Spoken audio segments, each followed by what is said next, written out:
Hi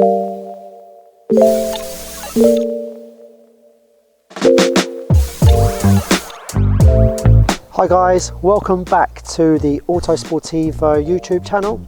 Today we're doing something rather special. We're going to do a buyer's guide on the Fiat Coupe. I'm going to talk about all the different models, and we're going to talk about mods, and we're going to talk about you know, what issues they can develop, common things to look at when you buy one. Today we've got one of my customers' Fiat Coupe LEs. Wanted to show you guys this one. LEs and Turbo Pluses are my favourite, but we've got some in the workshop as well, which I want to show you. Bear with us today. We had a storm, it's a bit windy, so turn your volume up a bit. So guys, why should you buy a Fiat Coupe 20 valve turbo today? I mean, the styling of it. When you're driving one of these down the road or the motorway, they stand out.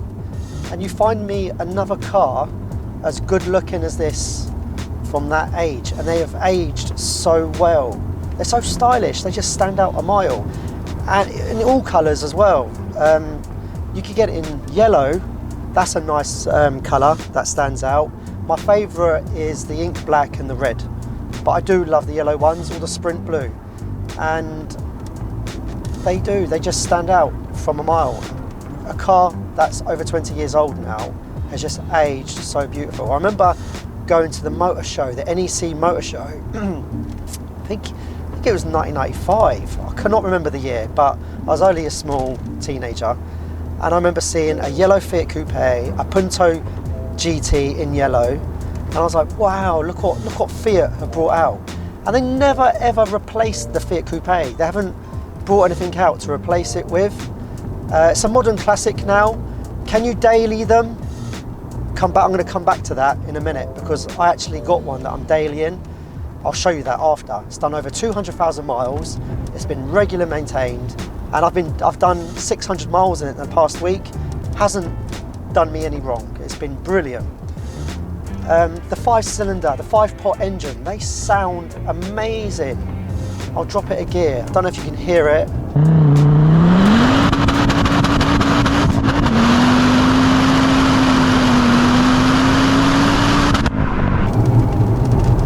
They really do.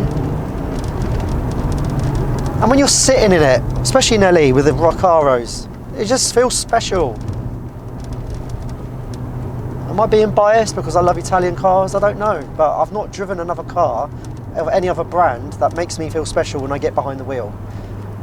I'm going to introduce you to the owner of this LE later, and he's going to tell you why he loves the Fiat Coupe and what made him buy one. I think this is his second one, I'm not too sure, but he's going to tell you why he loves one. So handling wise, standard, I'm going to be honest, it feels like when you go around corners, you're driving a boat.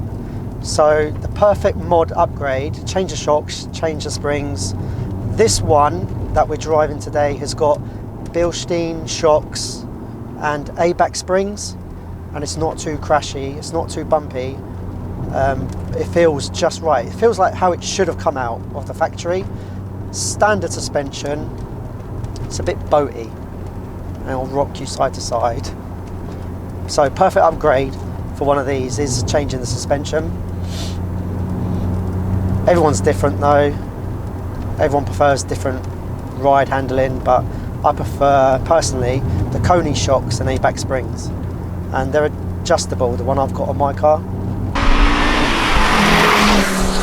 So this is Nuno, and this is his Fiat Coupe LE, which he purchased of me a couple of months ago. True. I wanted him in the video so he can talk to you, tell you why he loves the Fiat Coupe and why he went for this. So if you want to say hello to everybody. Hi everyone. And tell everyone why the Fiat Coupe was the car for you. They're just a unique car, really. Every time I drive it makes me smile. I had one when I was 19 and I regret selling that car. Ever since I've been trying to find the right one. Luckily, after many messages between me and Ant, He bullied me for a little bit. Took me a while, but convinced him to sell his pride and toy, one of his pride and toys of his collection, these LE. I love the car, they're amazing cars, they're unique. If everyone or anyone ever thinks about getting one, please do. People that know about these cars, Ant is the best person to speak to. He's really knowledgeable, he's very helpful as well, so really. How's coupe ownership been for you?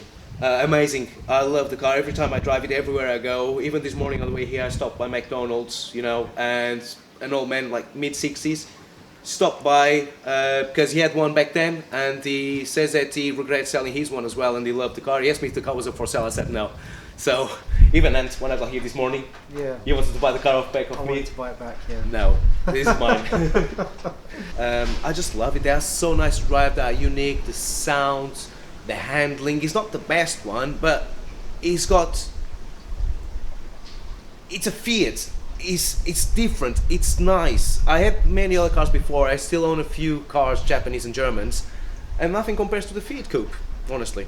Hi guys, so I've opened the bonnet so you guys can see the amazing 5-pot cylinder turbocharged 20 valve coupe engine. Common things to look out for as a novice: when you pop the bonnet, just check around this corner here that there's no well, it doesn't even matter if there's an oil leak, but common sign in that corner is an oil leak and it drops all the way down. It looks really bad from like underneath, but just have a look. That's just simple. Change the rocker cover gasket. This one's probably been up too tight, or they haven't just put a dab of sealant in that corner. You've got the dipstick back here. Always check the oil levels, see if it's clean, ask when it was last changed. Inside, check the oil bar. So from cold, 3 bar. Hot idle, I don't know, about say 2, 1.5, 2 on hot idle. And then on this side over here, you've got the dipstick for the gearbox oil. That could run low as well, because they tend to leak from the drive shaft input seal that goes into the Visco drive. They'll leak from there. That's a common issue on these as well. Again, don't be put off. It's not too much to fix. And basically what we'll do is we'll get this one up in the air in a minute, so we could go underneath and have a look at what she's like underneath. Common things as well that fail are these gas struts. Again, easily replaceable, and just check really for fluids, and then that's it really. Don't be put off though too much if you think you've seen something big drastic like an oil leak in that corner, which I'm going to repair today actually for the customer. So we'll get her up in the air and have a look. So while I've got the bonnet up, on the LEs you get a red wrinkle finish rocker cover, and you get a special Sparco strut brace. You'll only find these in the LE and the Turbo Pluses. Also on the LE you get a nice gunmetal grey front grille, and the lights match the grille, the wing mirrors match it, the wheels match it, and the rear light cups match it as well. That's what makes the LE special. So you'll get red, black, but on an LE these bits will always stay the same colour, and the dash strip, the Pininfarina strip inside the dash, matches the lights and the dash, the grille. And even the little dash stripe there, specific for the LE.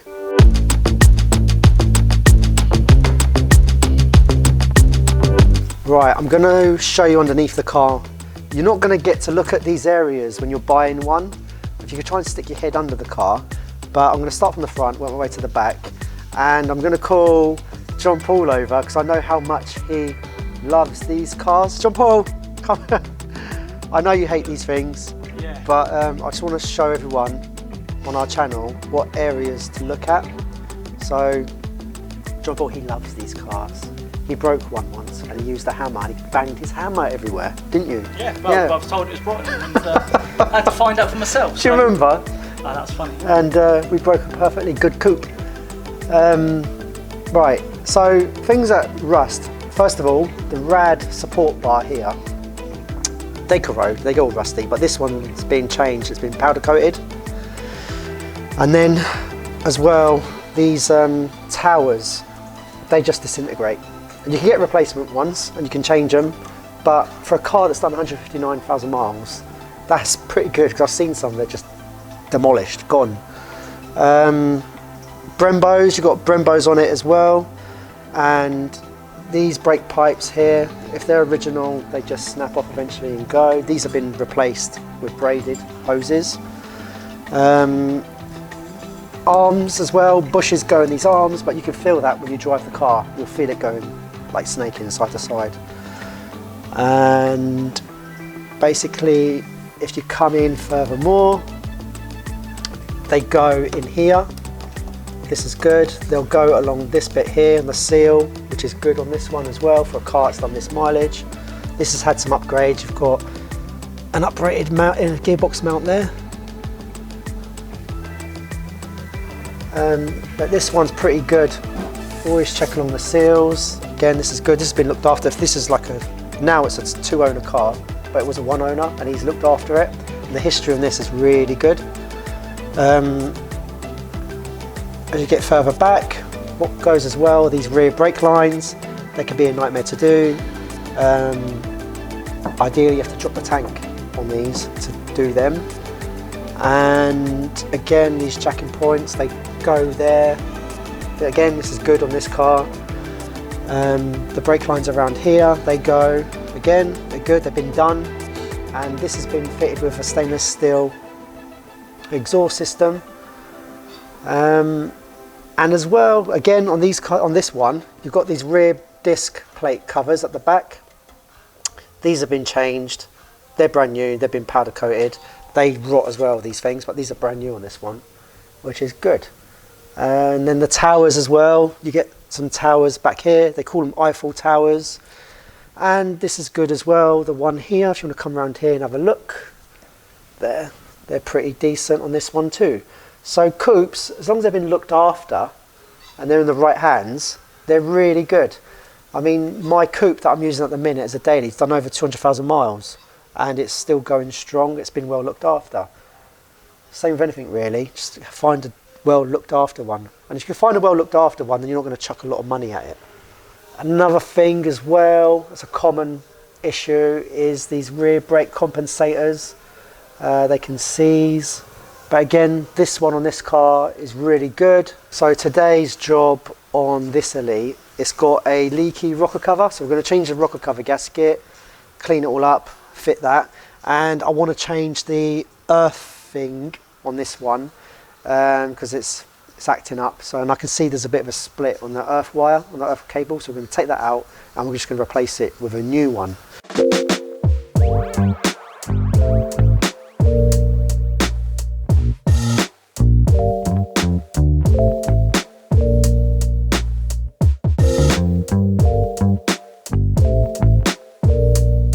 Right, so we had an issue with what we believe was an earthing problem.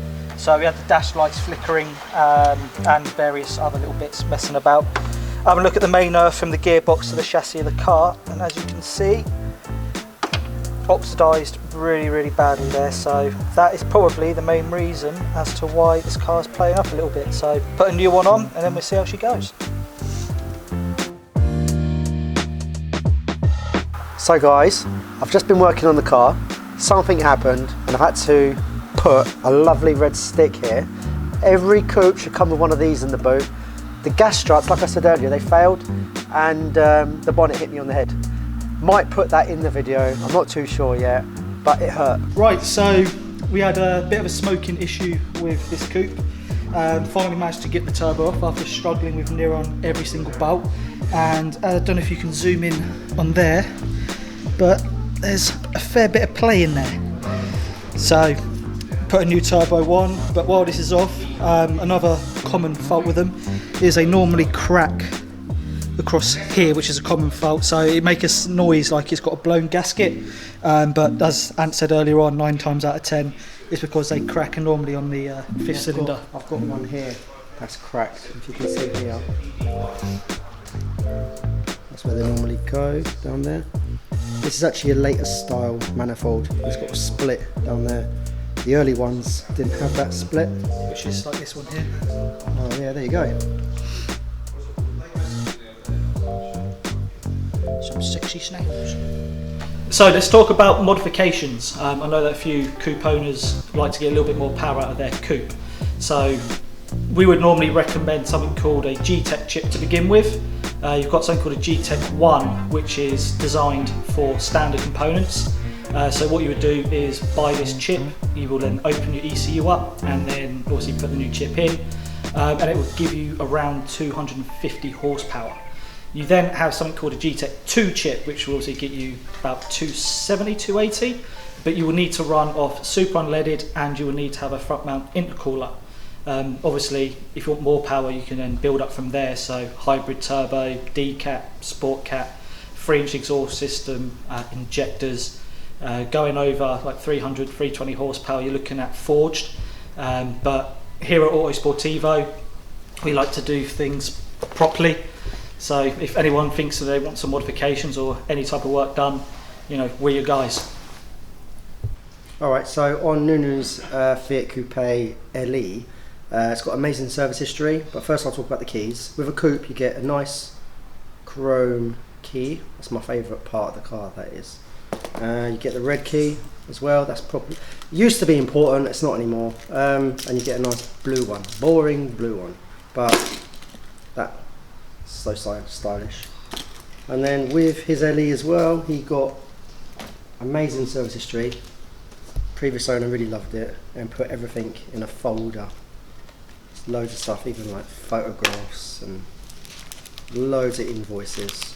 You can tell when a coupe's been really looked after. That's nice when you get that. And also he's got all the manuals as well, old tax discs, and there's a book in there as well that will have the stamps, service stamps as well. And this car is on 159,000, well cared for, and it's a good example, real good example. I mean, I had a car in here with 50,000 miles, which I ended up breaking because it was just no good. It was corroded, it was rotten, not been looked after. It was horrible, so I ended up breaking it. The engine was good though. Don't forget as well, we supply the biggest, we've got the biggest online store parts for Fiat Coupes. So if you need anything for your Fiat Coupe, just get in touch with us. Details will be down below. There's probably nothing that we don't have, from servicing kits to the parts, intricate bits as well that you might have lost inside the interior. We've got it, so bear us in mind for that. What I'm going to do next is I want to show you my daily coupe that I use with 216,000 miles on the clock, which I think is awesome. So we'll go outside next and we'll show you that. So guys, this is actually my daily. I brought this to break. When it arrived, and I took it out for a drive, it was just way too good to break. Well, I will break it eventually because parts are just scarce, but I'm using it at the minute. It's a daily car to go up and down, post office, home, because the country roads up here are filthy and I don't want to use my bath. That's mint. But this one here, it's done 216,000 miles. What I wanted to put across was, if a car has done that much mileage but it's been looked after, you think the majority of the components on that car have probably been replaced, whereas a 50,000 miler car, parts haven't been. But I can't stress enough how much this drives really nice. Even like the manifold doesn't make a noise from cold. The brakes are really good. All the brake lines have been replaced on this. There's some surface rust on the arches, but nothing corroded. And I think it's been undersealed from day dot. It's really good. I can't stress how good it is. We'll go around it and I'll just show you what a 216,000 miler coupe looks like. But if you go and view ones, don't let mileage put you off. Just check it out thoroughly and check the service history. And you might be surprised like I was with this. Unfortunately, no one's going to believe me how good it is. And I will send it to Coupe Heaven like I do with other stuff as well. So, it's not the prettiest, but everything on it works. And it does what it says on the tin. We don't even have an oil leaks on this car. Filthy as hell, but it works, and that's all that matters. I'll tell you what else does work as well. No, the gas struts. They look new to me as well, and they're really strong. Won't have none of this falling on my head under this one. Oh, one slight mod that came with the car is N Induction Kit. And you get like a nice turbo chatter from that when you're changing the gears. Are they good? I don't think so. I think the original airbox is fine with a panel filter. But yeah, everything on it works fine. Even the aircon works on this. You never find a coupe with air conditioning that works, apart from Tony Lawyers. If you guys want to hear what a K&N sounds like, I'm going to demonstrate it for you. Give it a rev, Jeeves! Nice one! So the rear arches is a common problem where they can corrode. This one is actually solid, it's actually the paint that's come off. Now, if I was not going to break this car, I'd treat it and get it painted, but they're actually solid and not gone. And they can corrode down here as well. And the same with the front and the other side as well. And the boot floors, they go in there as well. And again, it's all good on this one, it's solid, it's not gone through. Alright guys, thank you for watching today. Don't forget to like and subscribe. If you want to buy any parts Fiat Coupe related, give us a shout. We also can do your cam belts and servicing. And another little treat, if the owner lets us, maybe possibly in a future episode, we could do something on this. Alpha 155 V6. Don't forget to like and subscribe. Some modifications or any type of work done, you know, we're your guys. Just thumbs up. Such a Did I forget to mention? Fuck coupes. If you want, can I tell me when? Yeah, go. If you want to prevent rust from happening on your coupe. We got some good poly filler. Okay, hang on. Yeah, if you want. Hey, you want to jump in when you do it yourself? What's going on?